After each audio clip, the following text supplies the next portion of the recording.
Hey, Salina. Hey, Nikki. And hey, everyone. Welcome to our Season 8 special episode. Hey, y'all. I'm not used to being on this side I know. of the introduction. And there's no good thing to do. That's why I usually am just like, Isn't that it, though? There's just no good thing to do. There's just no good thing to do. Merry Christmas and happy holidays. It's true. We are, 5 days from Christmas? I'm not panicking. Are you panicking? I don't know. It's not where we'll be when this comes out. It won't be. No. Yeah. But they'll hear the tension in my voice. I'm not panicking. Casey's present is under the tree, unwrapped, and I keep going, when are you going to wrap it? Oh. And he keeps not wrapping it. You're present for him? Yeah. Oh, okay. Well, it won't get wrapped. I've got presents where only the front of it's wrapped because I ran out of wrapping paper and I was like, I'm not going to the store again. I can't. Have you ever just decorated the front of your tree before? No. Well, we do. One of our trees that we didn't put up this year, we have a tree sometimes we put in the foyer, and sometimes I'll do just kind of the front of it just because that's the only part you can see. It's in a corner. So, yeah, it's fine. I did it one year when I had exams. Oh. And I was like, I don't have it in me, but I need this tree up for happiness. Yeah. But if I finish decorating this tree, I'm going to walk out into traffic. So. Then you won't be happy anymore because you'll be stressed, which is where I found myself with decorations this year. Same. It felt like a total slog. It was. Not to be like all bah humbug, but sometimes it just is like that. You know? Yeah, we've had this conversation off air and also not what we're here to talk about. But I did do it like slowly, a little at a time when I felt like moved. Like I'd be like, oh, you know what I really miss this year? I really miss the ceramic tree. You were here when it's in my bedroom. I put that up that day because I was like, I really miss seeing that. It's cozy at night. But like if it doesn't bring me joy, I didn't do it. Right. I like that Christmas. That's the energy I'm taking into 2026, which is when people will hear this episode. Yes.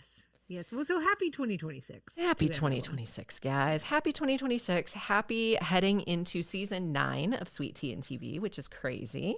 So we've wrapped up our Golden Girls era. We're heading into season 9. And as we usually do, we needed a little bit of a bridge between the two, something that sort of connected either the season we just went through or connected one season to the next.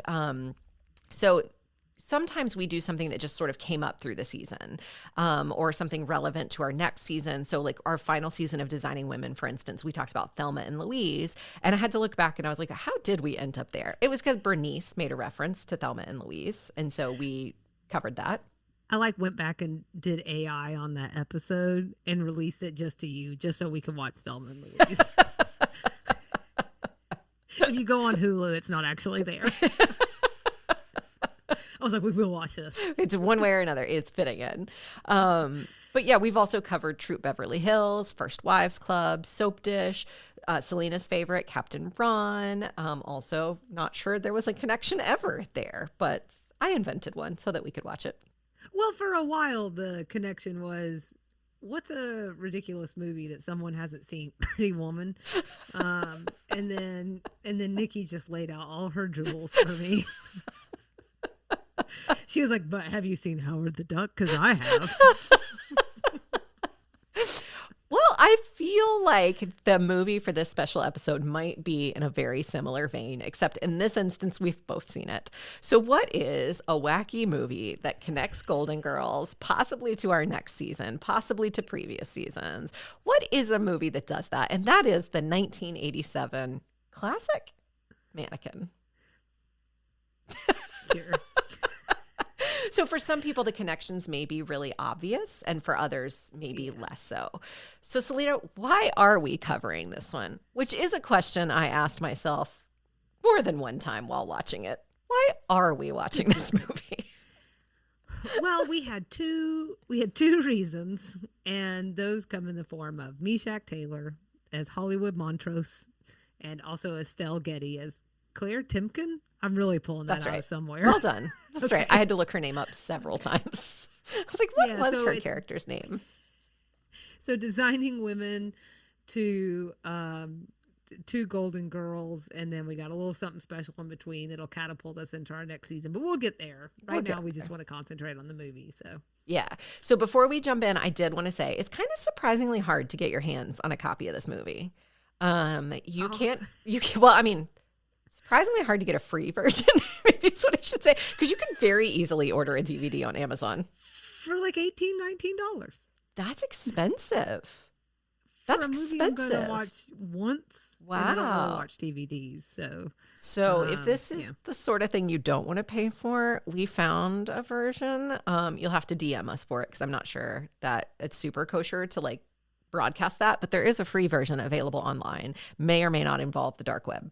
I don't know. My definition of the dark web is very different than the rest of the world. It's like a government website. It's very different than the rest of the world.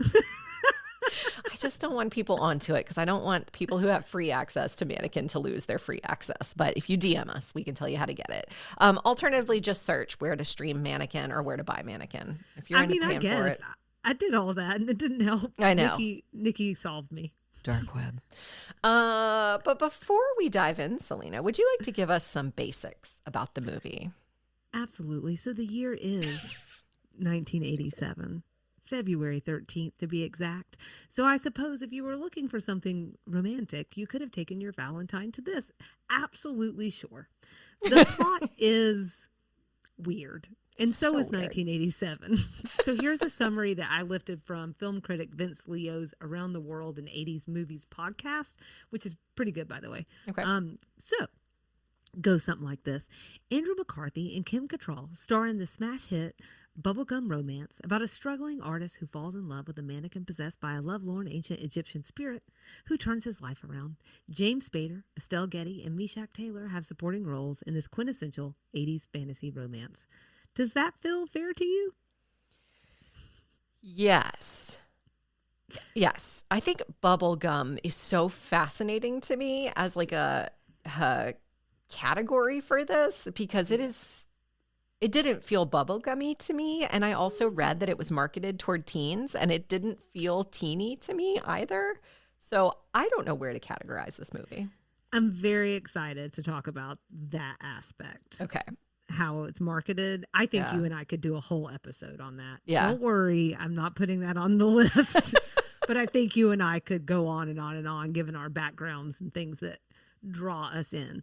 But the movie was directed by Michael Gottlieb, and it was written by both he and Edgar Rugoff. I'm sorry, Edgar. Love you. Mannequin cost $7.9 million to make. It earned back nearly $43 million, making it the 21st biggest hit of the year. This is not exactly Avatar money, but it's pretty darn good for the times. 21st biggest hit just makes me laugh because that feels like a very long line of hits then. And this was the 50th hit of the year. Just a lot of movies, you know. I don't know. I came in ahead of Dirty Dancing. I just want to say that. That floors me. Okay. So, but it was also out earlier in the year. So there's some other things to that. But here we are. So its cult-like status was likely cemented by its very successful run on home video, where little girls like you and I probably watched it more than we're comfortable admitting, or I'll say that for myself. And I'm sure that it created zero psychological issues. We're probably totally healthy. Totally fine. My therapist is always telling me. You know what? You're so good. I don't know why you keep coming, but keep coming. Yeah, my therapist is like, please talk to your other therapist about this. I thought we should also touch a little bit on its critical reception. I don't know if you looked at this at all, but it's fair to say that the critics didn't love it. No. It's weird. No. I understand there's a wariness around Rotten Tomatoes, but just for some frame of reference, the movie scored a 20% with critics.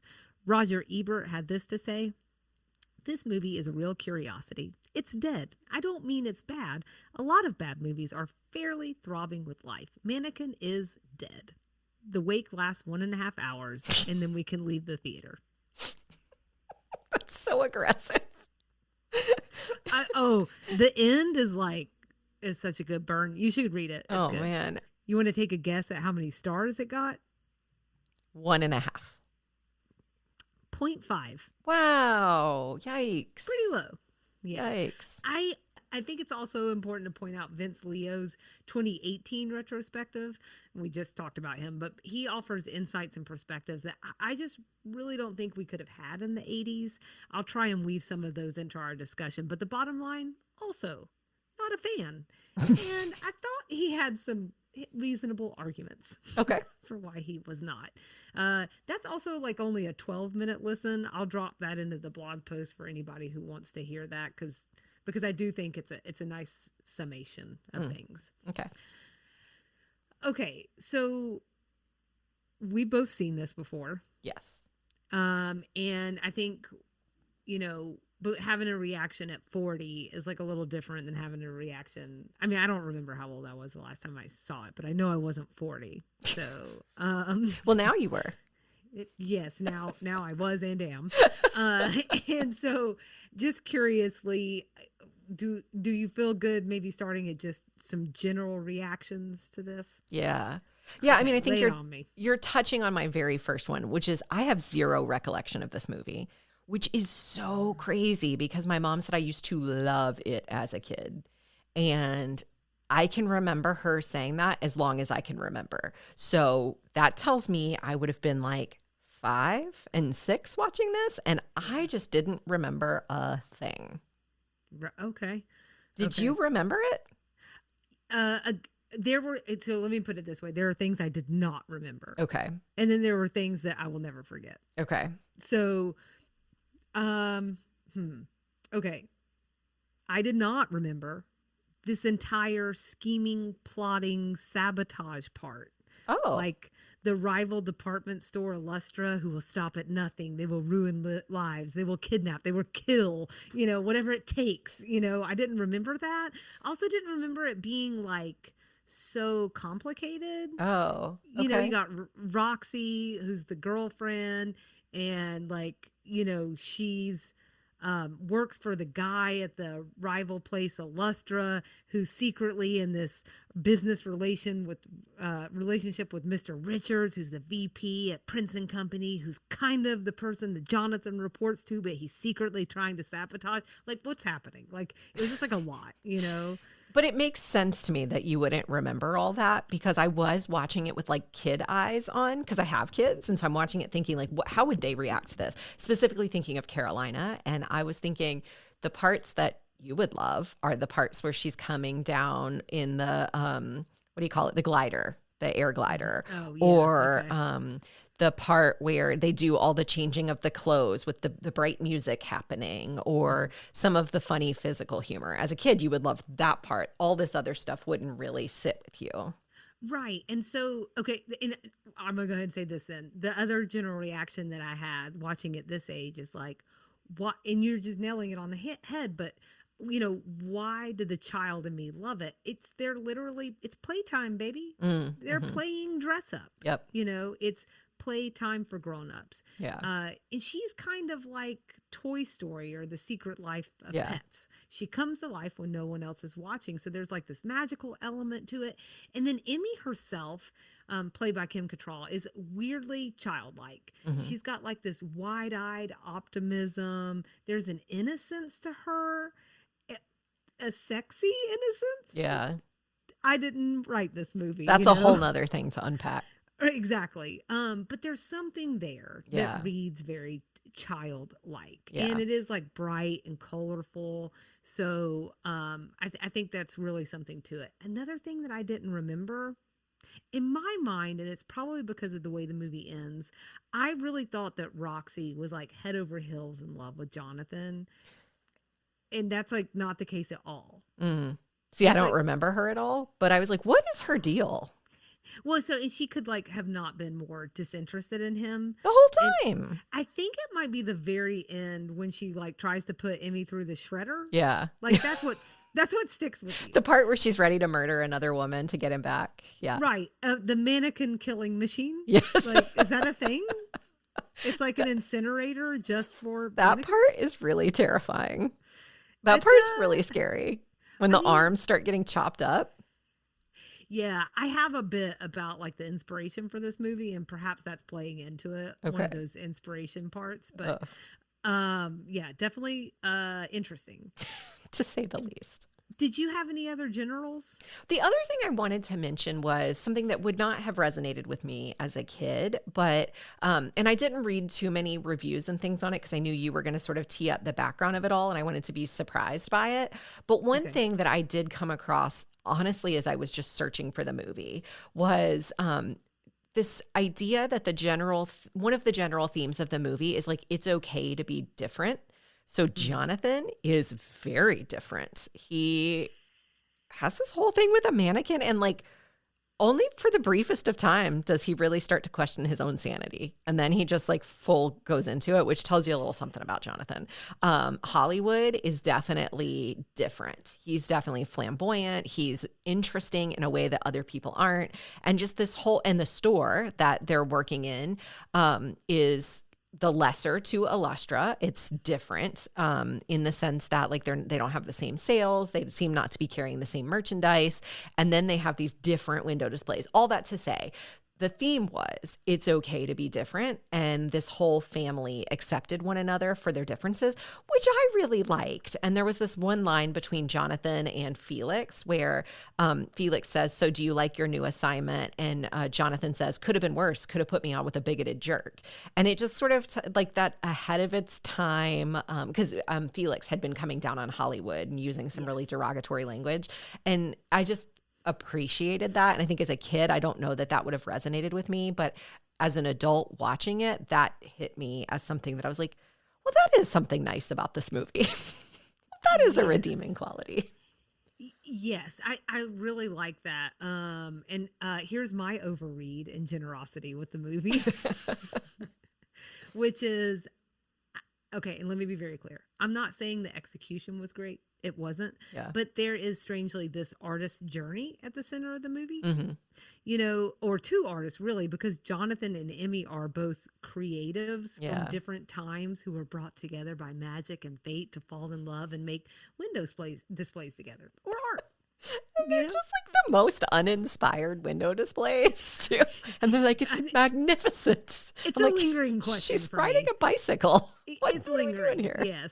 Jonathan even has this line about the importance of making things and taking your time with them and considering like the character of a thing. I just want to say that's actually pretty profound. It's a weirdly important message that is smack dab in the middle of what is quite frankly a very silly movie, you know?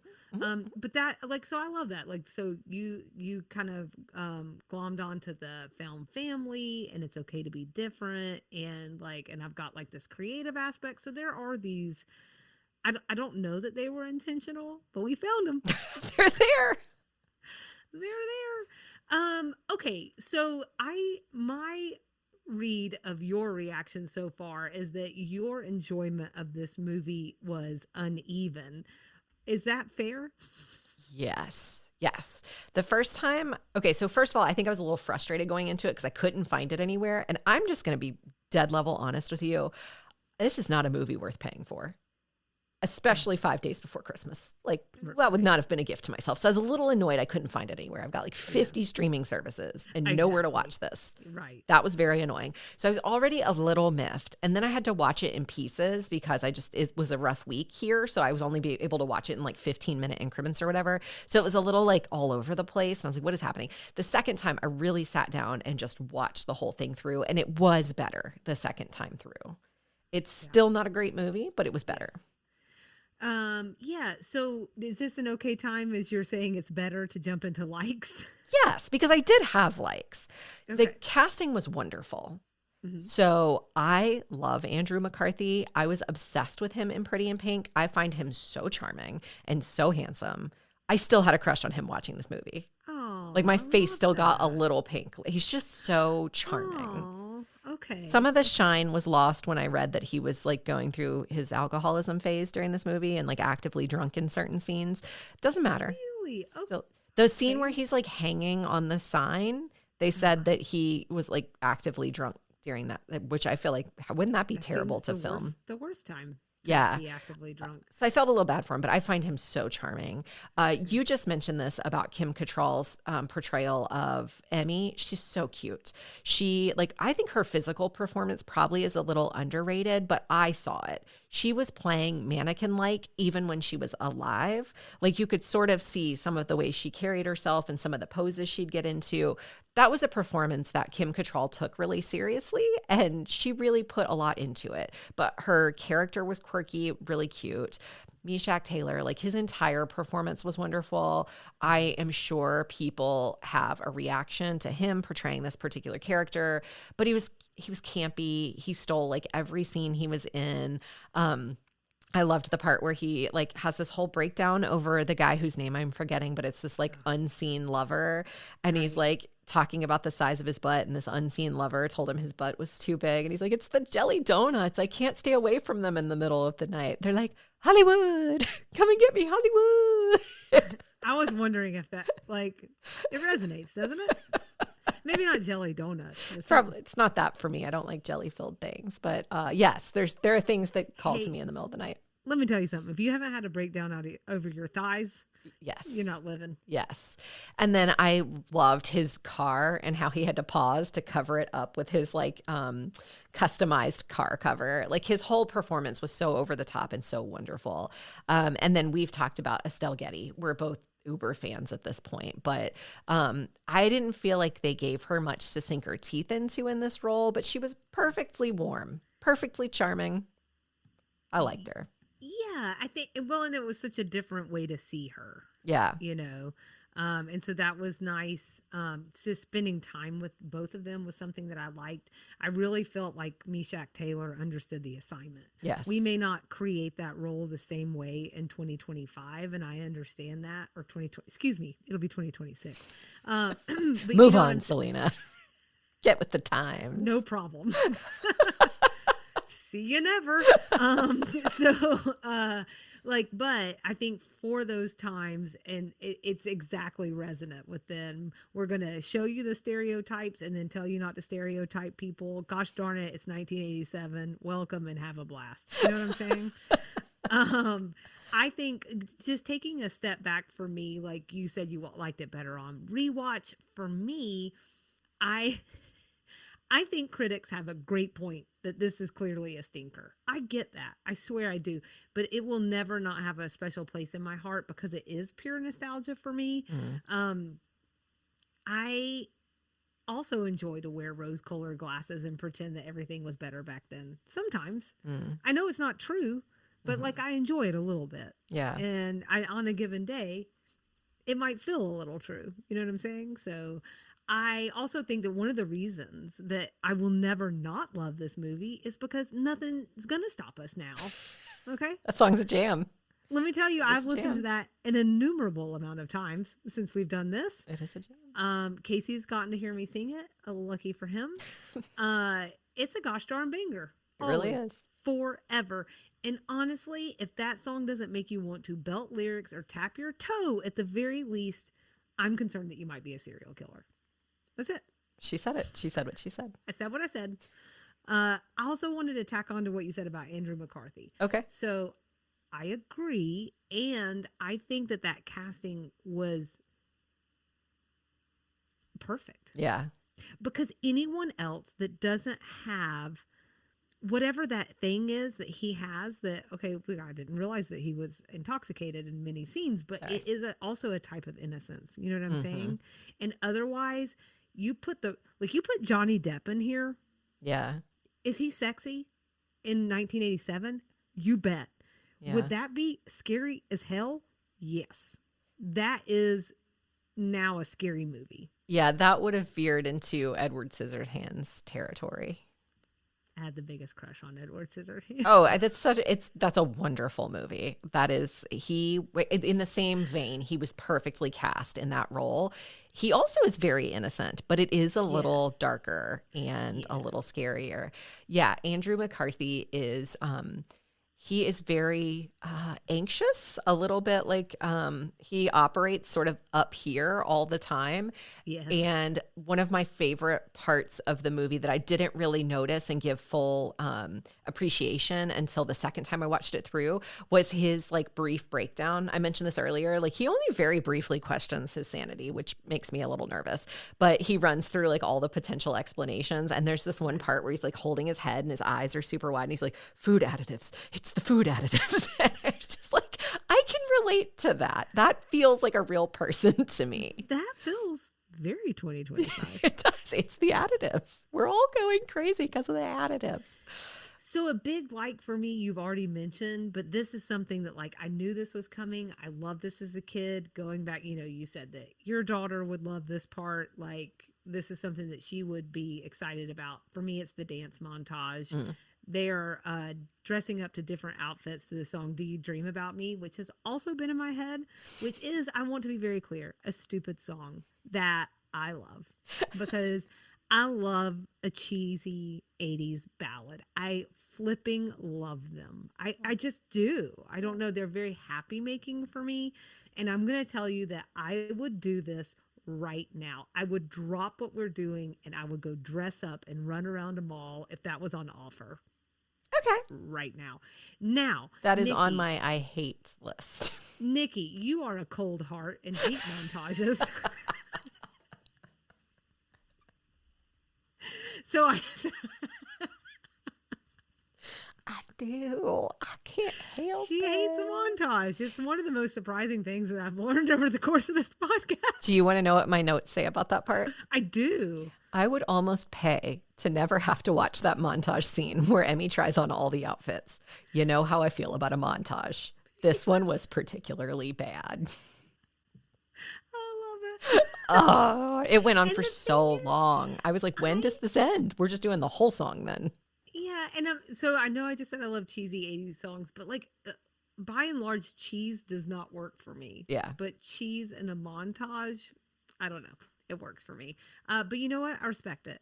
I also had that for most of it, the janitor at the end Oh, made me laugh. made you laugh? He didn't break your heart just a little bit? To both. Okay. But like I thought his comedic timing was really good. Oh, okay. And it was especially like this.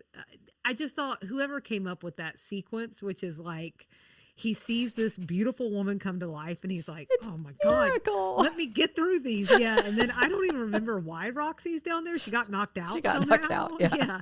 And he like finds her and it's a miracle. And there was just something about that sequence. Then he won't stop kissing her. And then I'm like, well, now we've gone somewhere bad. But before that, It was all so good leading up to that. Then Yeah. that happens. And then Yeah. he's lonely again exactly. Then because it gets Roxy's sad. mean. That's right. Roxy is mean. I'm like, you just kiss him. No, I'm Roxy kidding. is Don't more kiss him if you don't- cold-hearted than I am. She probably hates a montage more than I do. I think she hates montages the most. The She, most. she doesn't have time for that, Nikki. She's trying to work up the 80s corporate ladder. She is getting sexually harassed a lot. Left, Poor right, and lady. center. Jesus, I'm Yeah. saying. Do you have any other likes that you want to talk about? I just want to say that I'm going to take this quote with me moving forward in life. And it's where Copy. Jonathan says, reality is very disappointing. And the way he delivers that line and the meaning behind it, and then how the rest of the movie flowed, I really appreciated that. Reality is very disappointing. Well, I would have made that the tagline of this episode instead of building. No. things Yours is together. better. Yours is better. So But reality is disappointing. I have a list of things that should not have made me laugh that made me laugh. Do it. Okay, and I figured maybe I would just share them with you, and then you tell them if they were for you or not for you. Okay. Okay, well now this part is like a little colored differently for me, but for whatever reason, Jonathan swinging on that sign really made me laugh. Yes, it was very funny. Okay, there's Worked for me. something about it that felt very 2025. Like you're like on death's door a little bit, but you're like, no, I'm fine. I need a new Thanks for asking." job. Just like, well, definitely that part. But like, no, I'm good. Everything's La-di-da. great. Yeah. When Just can you waiting for start? this As to soon as I'm end. done here. As soon as I get this fire managed. Nikki, that wouldn't be particularly resonant for you, would it? So much. So but it's like you're just waiting for it to end, and don't mind me. Energy feels really, 100%. yeah. 100%. Okay, good. It wasn't just me. Then. Not just you. Maybe it was his intoxication that made it so extra cute. I just think it's him. Good God, job, he's just Andy. so cute. Yeah. The dad and son calling Jonathan Biscuit Head during his very short stint as a balloon animal maker. Let me just tell you something. I don't even really know. It's like the scene wasn't funny. I just know that's something that I'm going to add to my arsenal of name calling right behind cotton-headed ninny muggin. So I rewatched that part actually because I wanted to know if it was a dub over, because what a random thing to call someone. Also, like if you're trying to insult someone, come up with something better than biscuits, because like biscuit head, gee, thanks. Like I'll It's take that all day also long. an amazing biscuit place in Asheville. Oh So yeah. Yeah. only free ads here. So that one And that one didn't work for me. That one didn't work Biscuit for me. Head? Biscuit head. Mm-mm. the restaurant. No, sorry. No, the Oh, it didn't make me laugh in the movie. The restaurant works perfectly fine. so I actually have like a pretty dirty mouth, but I like to clean it up with stupid things like that. Yeah. You know, the way I say cheese and crackers Yeah. instead of other things I could say. So it fits into that line of my Sure. personality. I get it. Yeah. I get it. I don't have a dirty mouth here. So, Yes. No, you do not. Thank you for that. When Jonathan calls Richards, played by James Spader, an asshole, and then he goes, "What did you say?" And Jonathan quickly responds, "Oh, I said not. What a nice haul." I laughed at that because you said in one of our Golden Girls episodes recently that the mishearing of things will never not make you laugh. And I was like, Selena's going to love that. It'll never not make me laugh, and I wonder if it comes from this movie. Oh, maybe.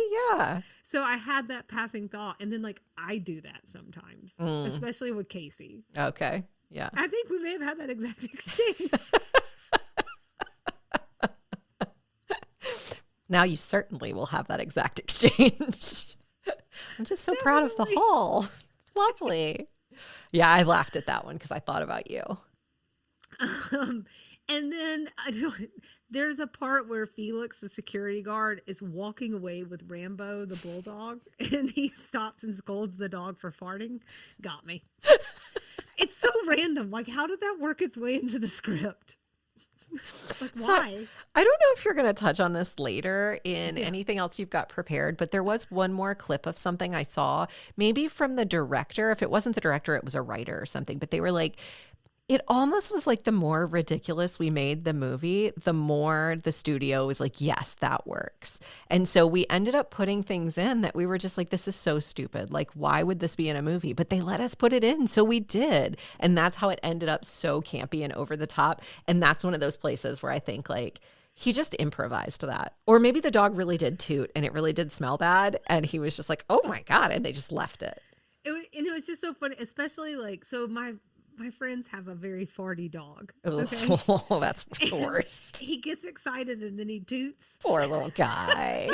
He's like 100 pounds. Who Yeah. among us, you know? Who among us? And so, anyways, like just like having been around him a lot, and then like You and could relate. how much we all laugh every time it happens, and then there's like he doesn't even say that the dog did it. He just goes, "God, Rambo," ugh. And you're just like, "Oh my God, that's just perfection." Anyways, Felix. it might be the best part of the movie. I don't know. So I think Felix and Rambo, and then Felix and what was the second dog's name? Some other Rambo Terminator. Terminator. Terminator. So him and the dog and him and James Spader's character were all wonderful together. There was a part where James Spader stops and they're having this conversation. And finally he says to Felix, "You people that work at night scare me."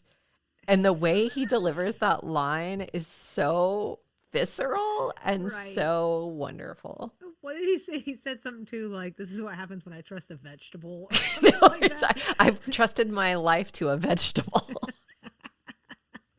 Which, like, that's another thing I would like to incorporate. Not that I ever feel that. I don't. You need to channel James Spader in this movie because it was like slam after slam against poor Felix. And Felix That's fair. only got it like a quarter of the time. Yes. Well, that vegetable line I think is very Sophia Yeah, that's true. for the Talking to record. Rose. Yeah, just to bring it back, Golden Girls and Estelle. Estelle. Estelle. Her name got very fancy. Okay, so I imagine that we had some dislikes. You want to get into those? Just a half a dozen.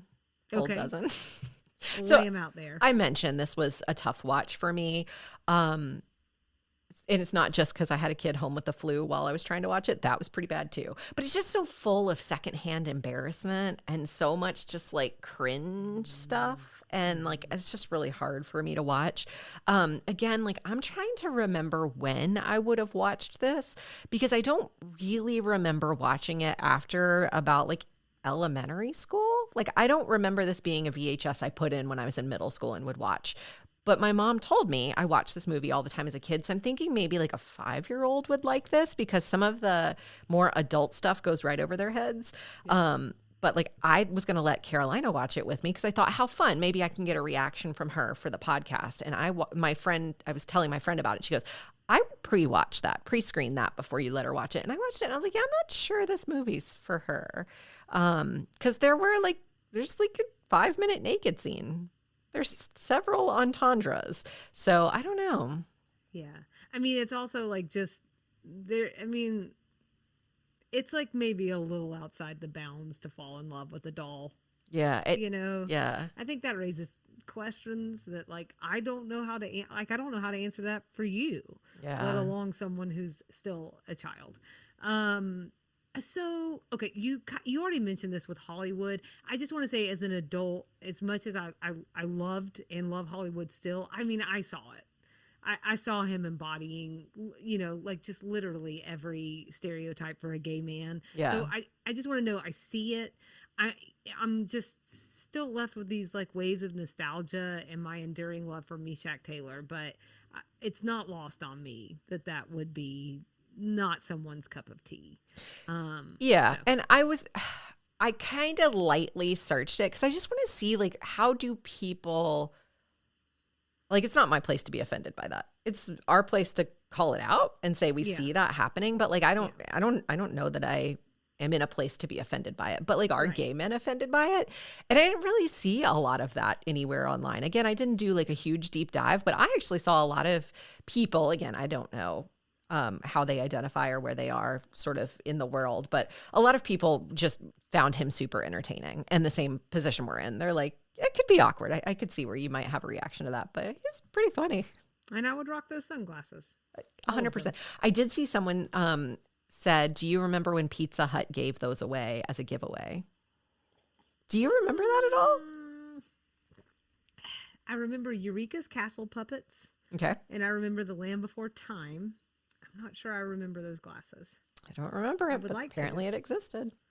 You know what I would give to go into a sit-down Pizza Hut underneath those really silly-looking lights that want to be Tiffany lamps but are not, and eat breadsticks and go through the salad bar?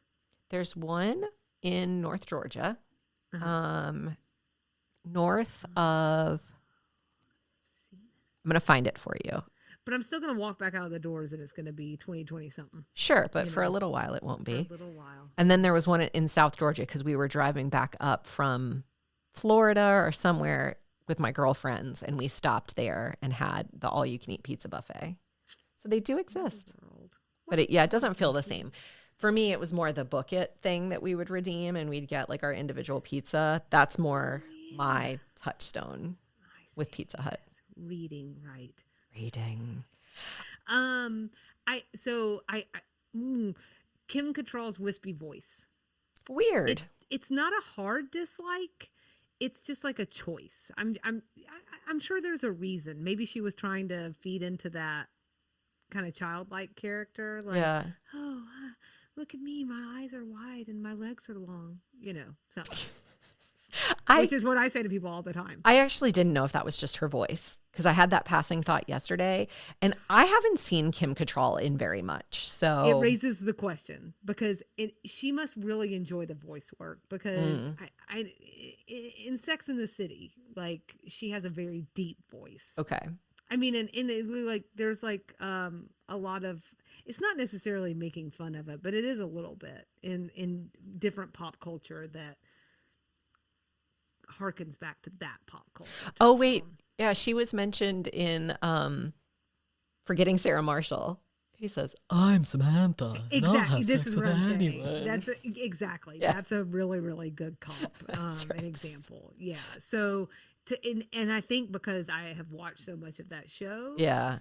And like thinking to this voice. Yeah. Here and we'll live forever and ever and happily ever after. Yeah. It's weird. Yeah, I get that. Yeah, so what her real voice is like, I guess I don't know. Yeah. Because I don't think the other one's hers either. But it is kind of interesting to think about someone leaning into that. My hard dislike was Armand the guy who works with Roxy that keeps Why? harassing her. Yeah, like And why then, is that in the I movie? don't know. It doesn't even What a serve a putz. purpose. I don't know. Just so we could see her sleep with him when she's at the bottom of the barrel. But she didn't, Oh, that's because right. we learned that Armand isn't quite the lover he thought he was. And then he like blamed it on her. Must be you because you're so cold. Say again, putz. Yeah. We hear you're very cold. You don't even like a montage. It's a thing. There are dozens of us. What else did you have on your list of So dislikes? I think that's getting a little at something that I would just say generally. I just didn't think I like the direction of this movie was really wonky. Like on the face of it, the story could have had so much appeal. The casting was wonderful. I love a good rom-com, even a fantasy rom-com I can get into. Like it's a weird story, but like I think there's a world in which this makes a little more sense. I could have gone without them being intimate in the time that she is not yet fully human. I thought that was weird, but I think in general, it could have been something much better. I think maybe it either needed to be more self-aware and more cheeky, like we know what we're doing here, or it just needed to be better directed and it needed to feel a little less, you use the term uneven in terms of my perception of it. The directing felt uneven. The story didn't quite hold together and feel consistent. The scene with that car chase was awful. Like I would put that in a world in which I'd rather not watch that again. Like where she flips the middle finger. Like it's just why? It was so bad. Yeah.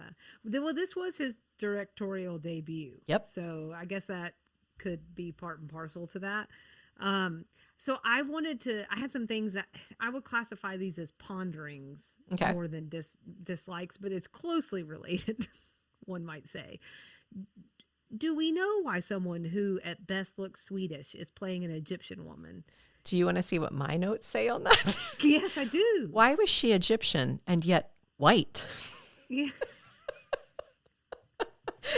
I started watching it and I put notes like in the notes app on my phone and I only ended up with like 3 observations. And the very first one was, why is she white? And it reminded me of Mean Girls. You can't just ask someone that question.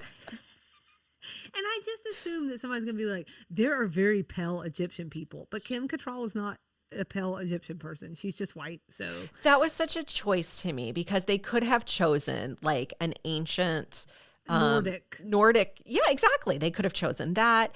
They could have at least played with subtitles a little bit instead of having her speak to her mom as one Valley girl to the other. I was like, why is this happening? And this is what I'm talking about with the self-awareness. Like you go into the movie thinking, okay, it gets what it's doing here. This is going to be fully self-aware. We know, but it doesn't read that way the rest of the movie. Right. So it should have been more that direction or more like, we really want you to believe this. So we're going to give you a story you can believe. It didn't need to try to blend both. Right. And I think the idea was supposed to be that like, she really was like this Egyptian princess. Although I'm like, is she a princess? I don't know. That's what if the only person who will have her is a dung dealer. I couldn't tell if like, and I had the same reaction, but then the mom did insinuate like, you've got like, there's no one left because you keep turning down all these marriages. So like, I'm not entirely sure. I think what all these ponderings really equal out to is like, the narrative wasn't very strong. Don't overthink it too hard. Yeah. Don't look over here. Kyle said that he thinks the second one, Mannequin 2, is a lot more tongue-in-cheek and a lot more like, we know this is silly, leaning into the silliness. Yeah. Meshach Taylor did come back for that, for what it's worth. He watched that.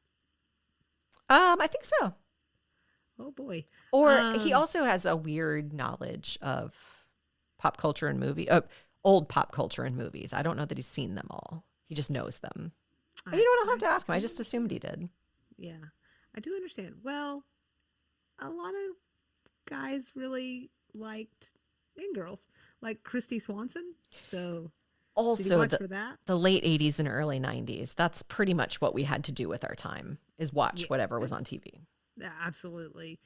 Okay, my other ponderings. Why does there always have to be some one-note bitchy girlfriend? Is it just me? Or does she have to be like so horrible that we like Emmy more, you know? I didn't understand Roxy's character either because I think you mentioned this earlier. Like even in the beginning, she didn't seem super into Jonathan. Right. So like, why? I did read that they made her like darken her hair or something to further like exaggerate and distinguish her from Emmy. Oh, And like you're and saying like it made her angry. well, she didn't like it. Like she was, I think she was annoyed that they like made her change her hair just so she would be like. But I'm like, I know who she is. She doesn't have blonde hair. Yeah. So, anyways, I just thought that was interesting, but not interesting enough for me to put it in the trivia. I don't know. My other pondering is like, how long are Emmy and Jonathan realistically going to last? Not long. Mm-hmm, mm-hmm. Reality is very disappointing. Uh-huh. Uh-huh. So, I don't know. They didn't really, they honestly, to me, and that maybe is something else that I took issue with in this movie, I don't understand their love. I didn't believe it. I didn't understand. She allegedly left ancient Egypt because she wanted to spread her wings and fly. And she's landed in some random department store with a guy who is using her to help him decorate windows. Like, how long is that going to last? Yeah, I think this is probably a really great segue to, I don't want to take this on as my dislike, but this is a critique that I said I wanted to weave in, which is basically like her character, as I would describe it, is a little I Dream of Jeannie-esque. And so, even though I loved I Dream of Jeannie because I wanted to be inside that lamp. Inside the lamp, sure. Yeah. Yeah. But so what Vince Leo said more specifically is that she was a character who was solely there to be any lonely guy's fantasy, existing for the pleasure of a man. She delivers kisses and companionship when he wants or needs it and acquiesces to whatever urges may arise.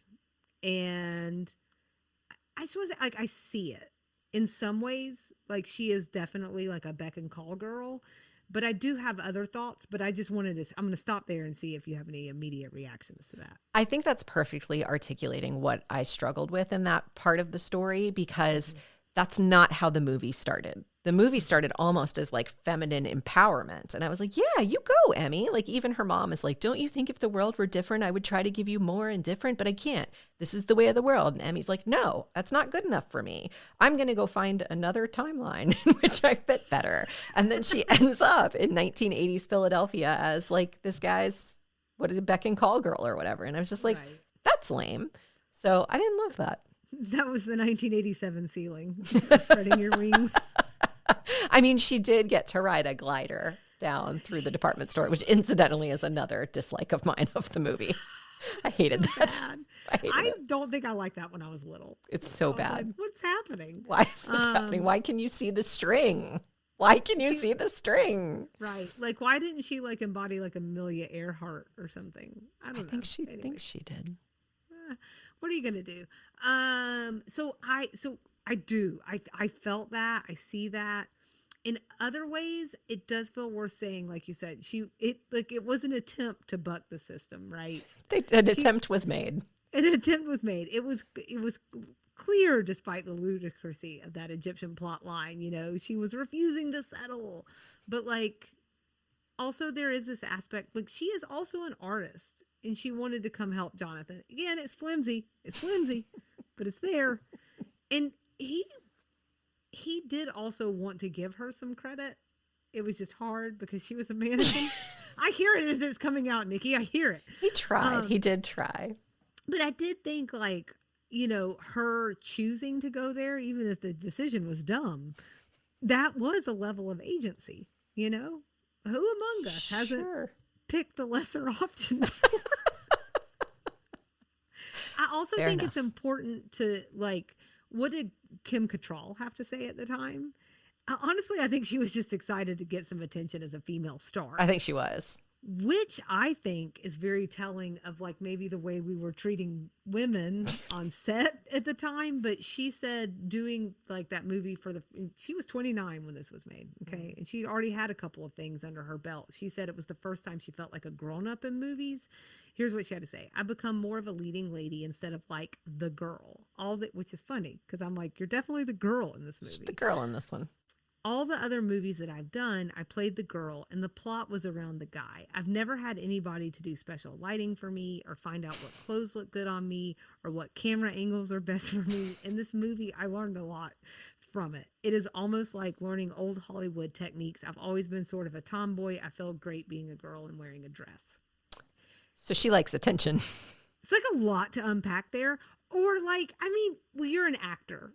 So I'm assuming with the exception of Daniel Day-Lewis, you are in it for the attention. You know what I'm saying? Like, otherwise you would just act in local theater or like act in your home or sing in your shower. So, I think it was more of like, I just think there is we're not going to do this today, but it's so much to unpack about how women are often sidelined in movies, especially then, where in this movie where she is still clearly the girl, she's like, I've busted out of being the girl.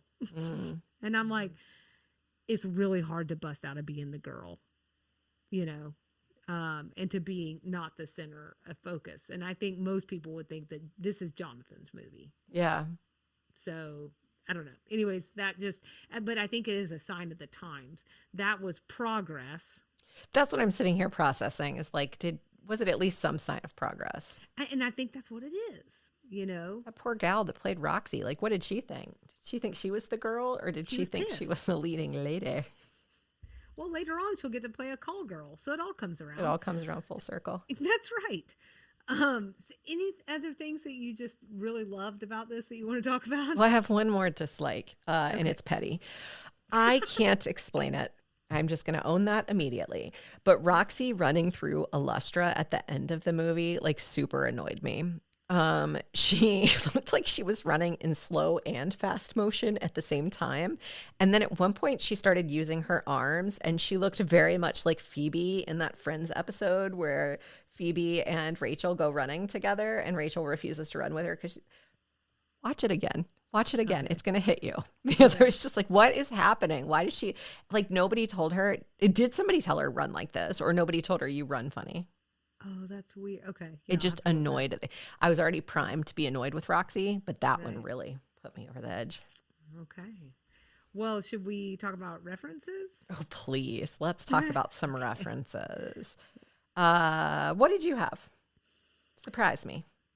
Malls, window dressers, windows creating so much buzz that it fell to department store. Like, those all fill of a time. I was actually having this thought that, like,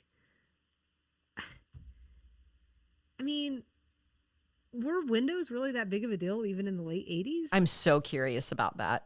I'm so curious if, I don't know. That culture left America, okay? Like, it did, like, you can still find that more in Europe, I feel like. And every now and then I will see a place with a really cool display.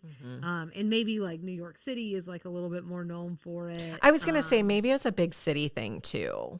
Yeah. I mean, I thought for whatever reason, Savannah sticks out to me as a place that's like Southern that has really good window displays. And I'm really thinking about like one store in particular, but I don't know.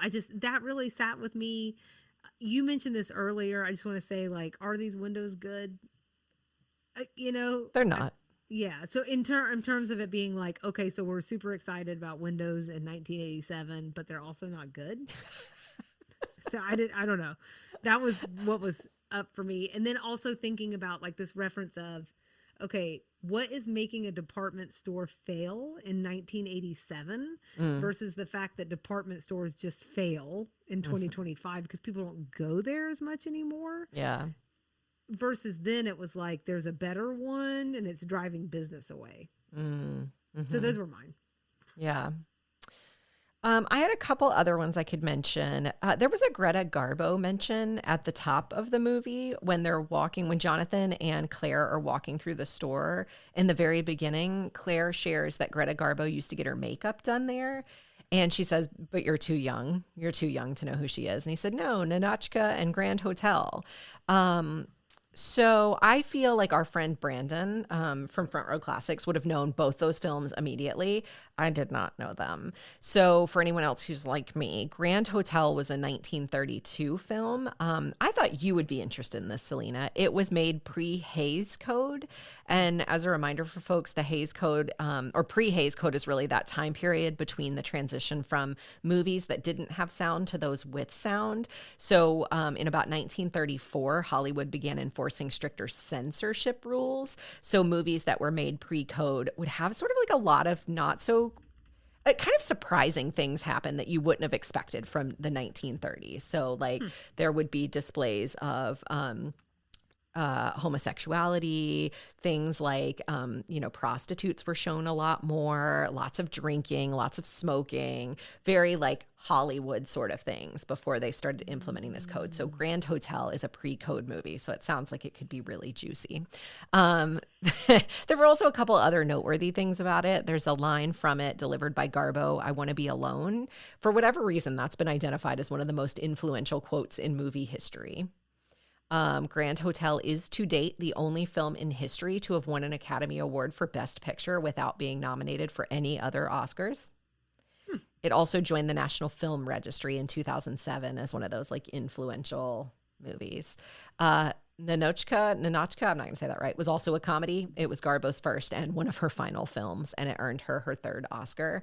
Wanted to mention those things, one, because we've talked about classic film before, but I couldn't figure out why those two films were called out and why Greta Garbo in a movie that was otherwise kind of devoid of other references.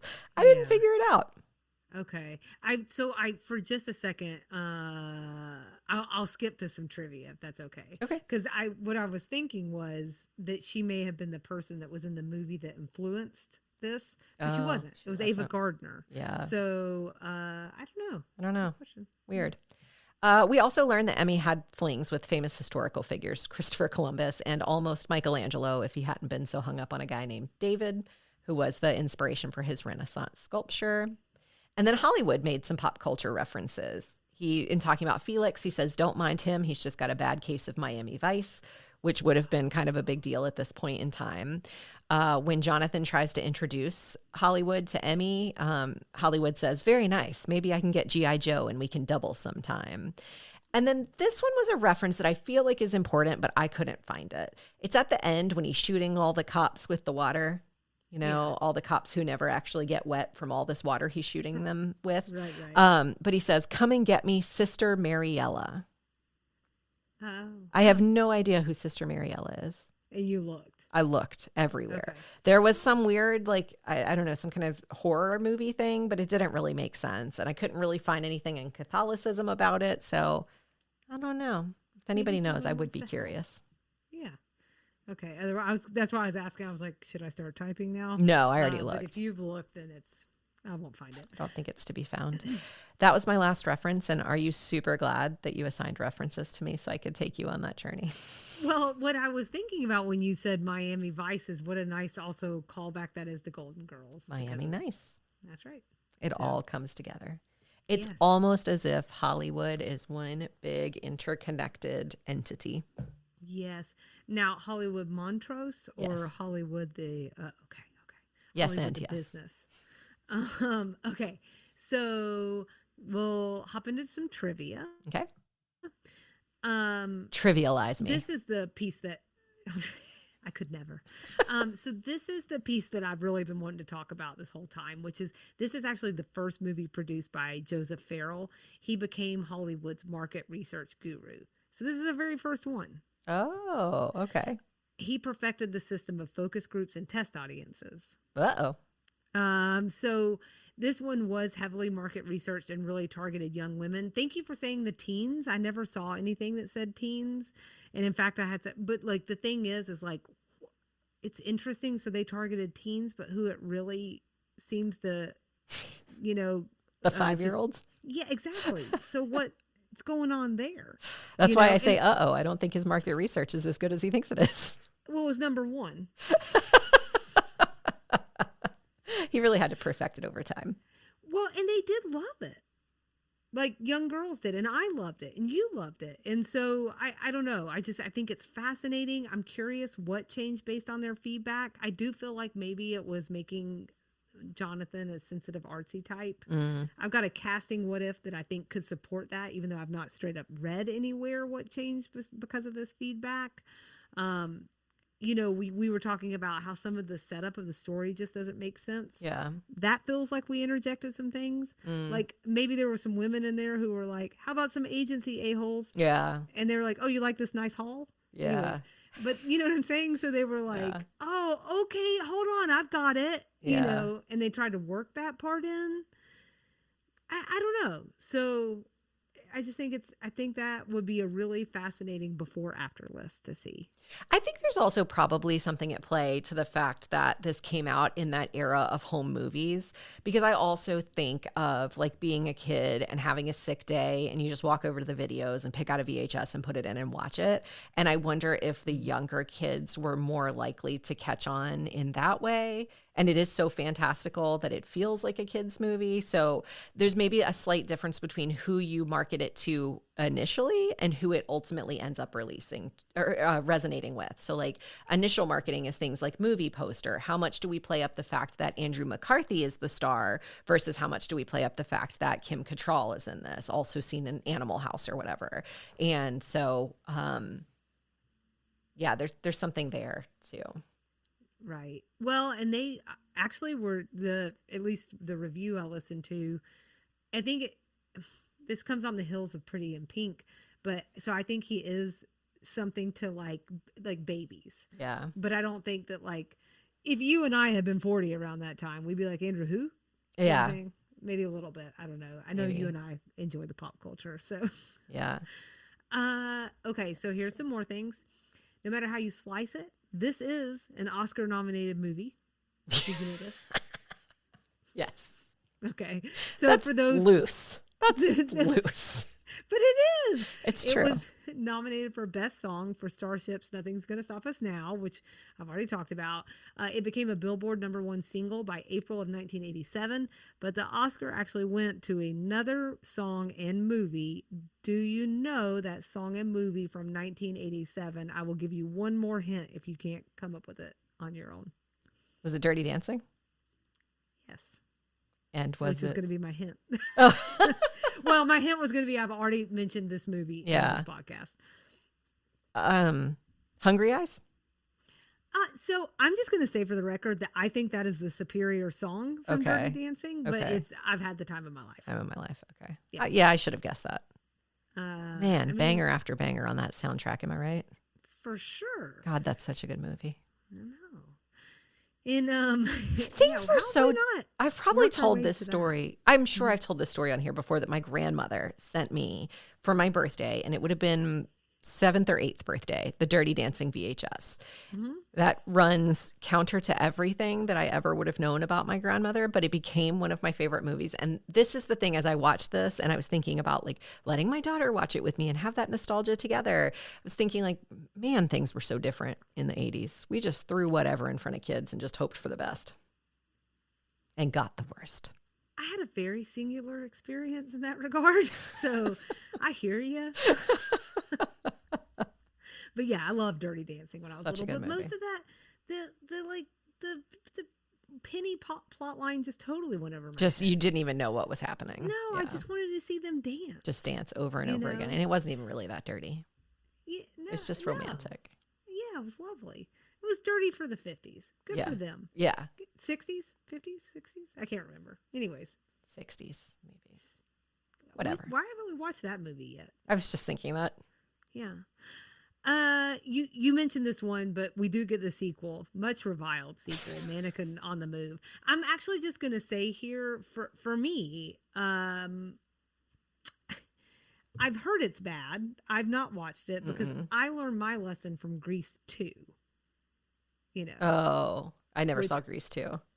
Don't, except for the people who love it. You know, good for you. Classic. You know. I don't want to take that from anybody. I'm texting Kyle right now to ask if he actually watched Mannequin 2. Okay, we'll do it live.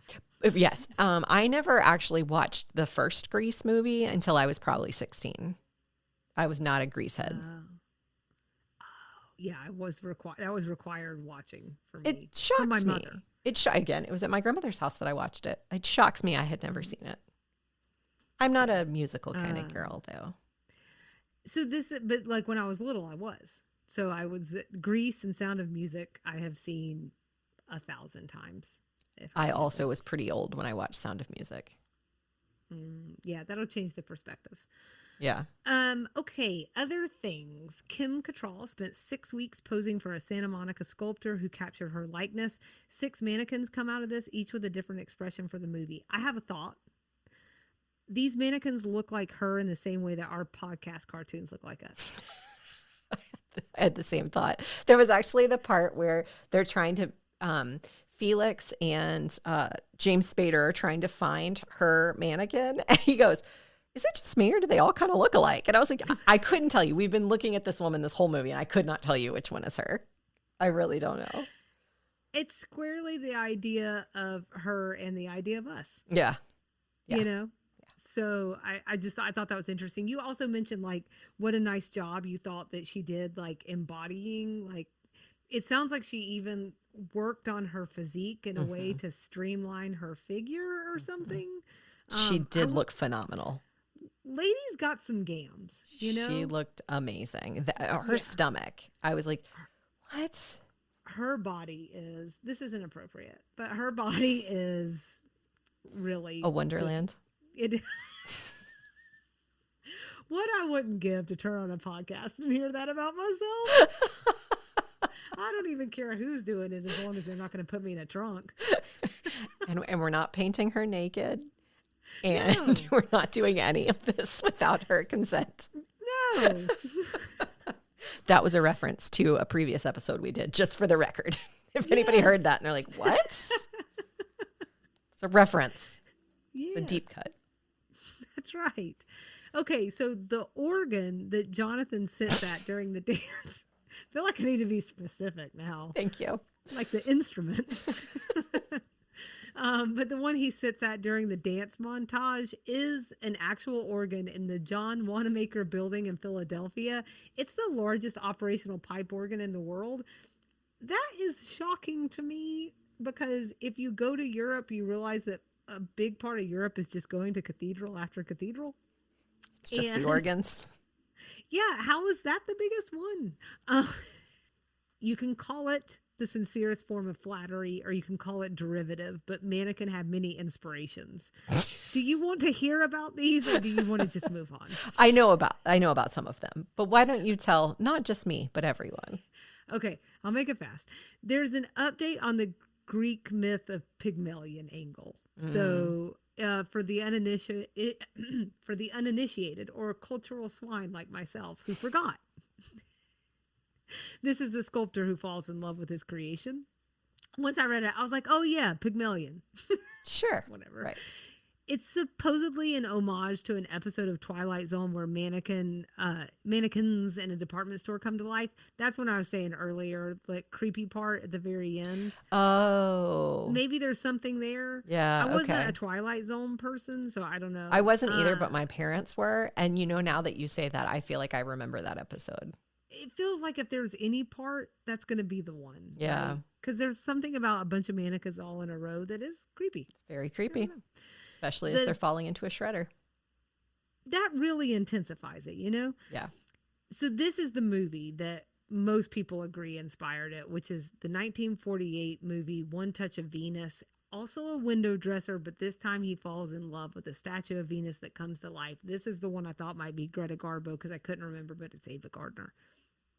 So there you go. Then there's this like random story. This features in Ebert's review, which is why I think it's good to go read it. It's short, which basically says like something along the lines of like the director walked by a window and he thought he saw a mannequin actually move, and that's how we got this movie. So there you go. I heard that version. Okay. And One Touch of Venus. Yes. So I'm going to call this category casting what ifs, other tids and other bits. Okay. And this is all I got. So originally I have mentioned this before, but the lead was written as an older, lonely storekeeper. It's going to be Dudley Moore. I don't think I mentioned that. That's so weird. Yeah. Can you imagine? Like, just really quite different. That amps up the creepiness, I think. Mm-hmm. Mm-hmm.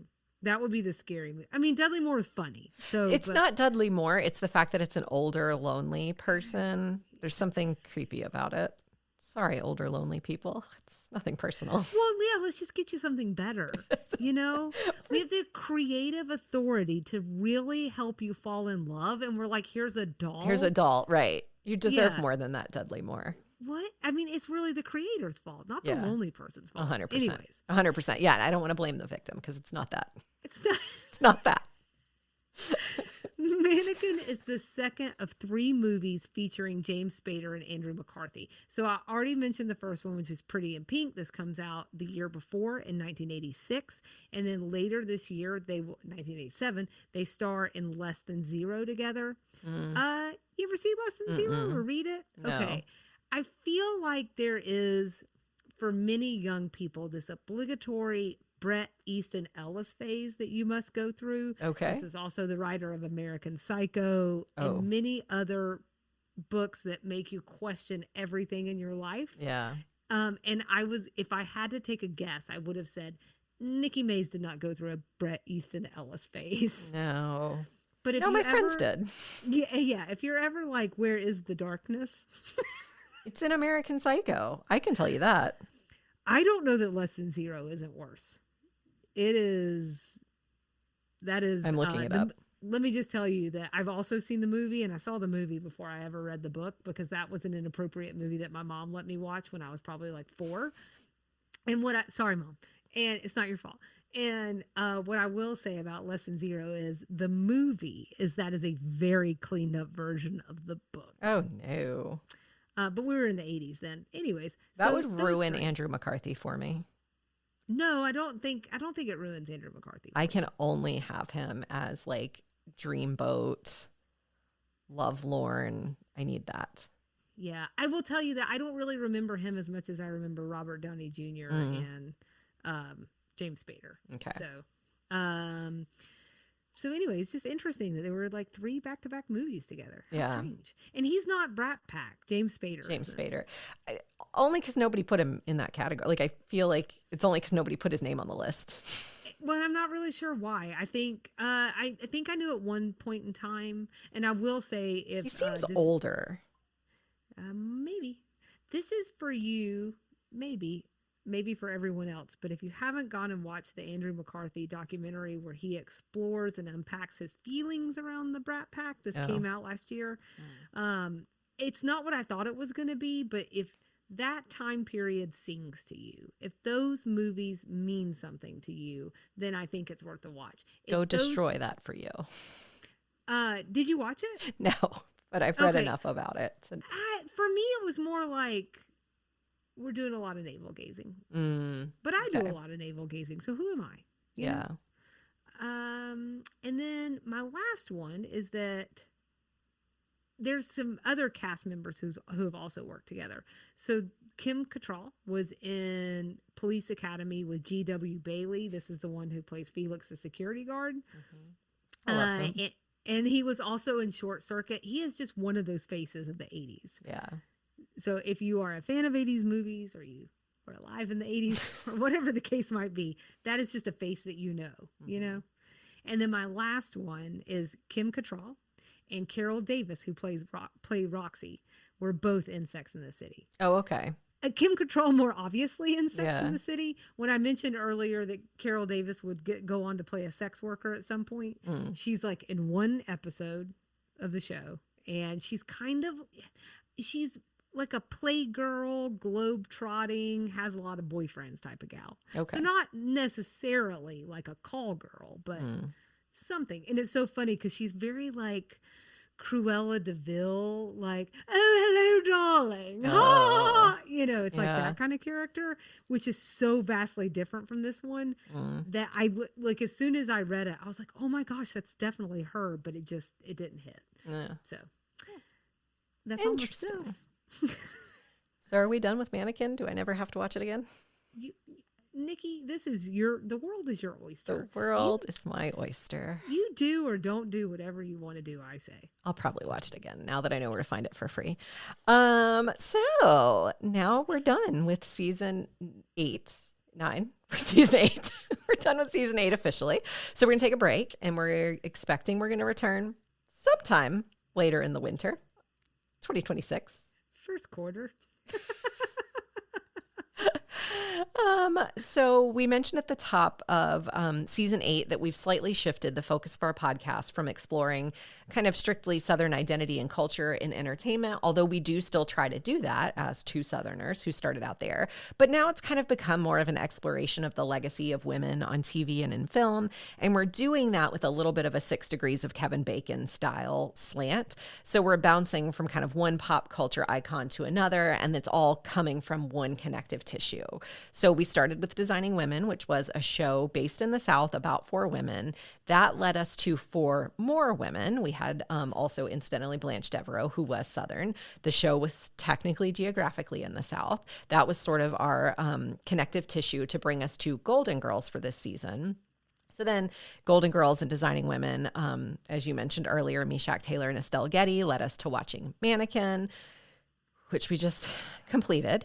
And then hidden within this movie is going to be our connector to our season 9 focus. So it's Kim Cattrall.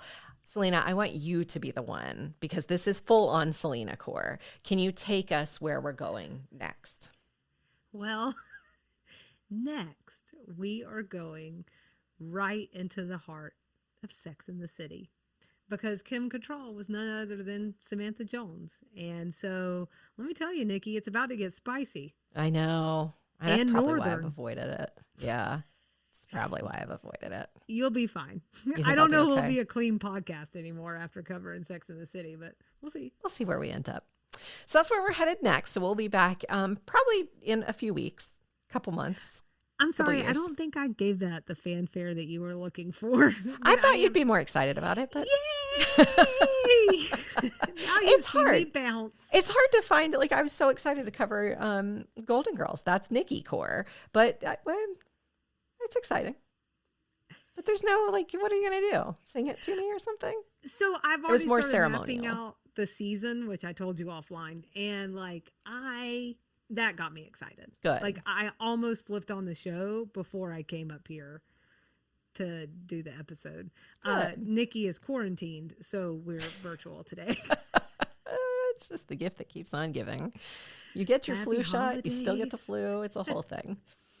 But as always, so while you're waiting on our Sex and the City coverage, follow along with us and engage on Instagram and Facebook at Sweet Tea and TV. We're on TikTok at Sweet Tea TV Pod. We're on YouTube at Sweet Tea TV 7371. You can email us sweetteatvpod@gmail.com, and our website is www.sweetteatv.com. First, to support the show would be to tell your family and friends about us. We joked about this at the end of season 8. It's less of a joke now.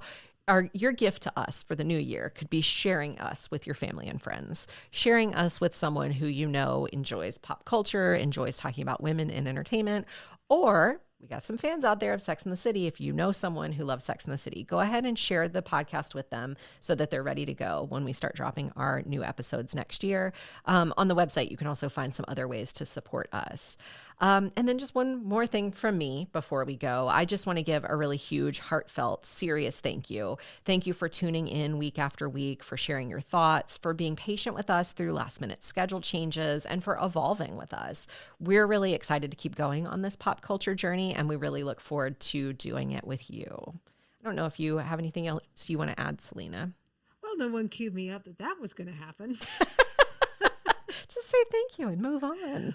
I've really appreciated hearing from folks over the course of this. I think, and I'm just going to say, Michael's my best friend on Instagram. Oh, He sends voice notes connection. all the time, and it's really kind. I know you've gotten some nice emails.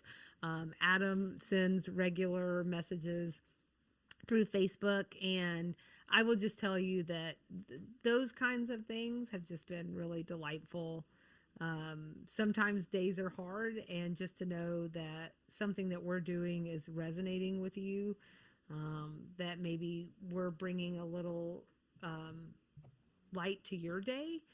And that's what we did this for in the first place. So thank you, because it is about community and it is about finding that spark of joy in life. We're all about the sparks of joy.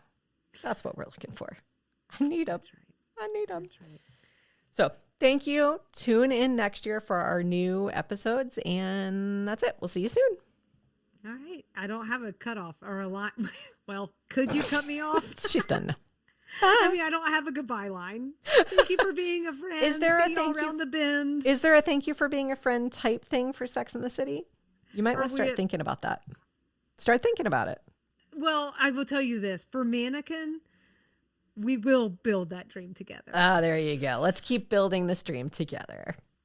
Na, na, na, na, Uh-oh. na, na, na, na, na. Bye.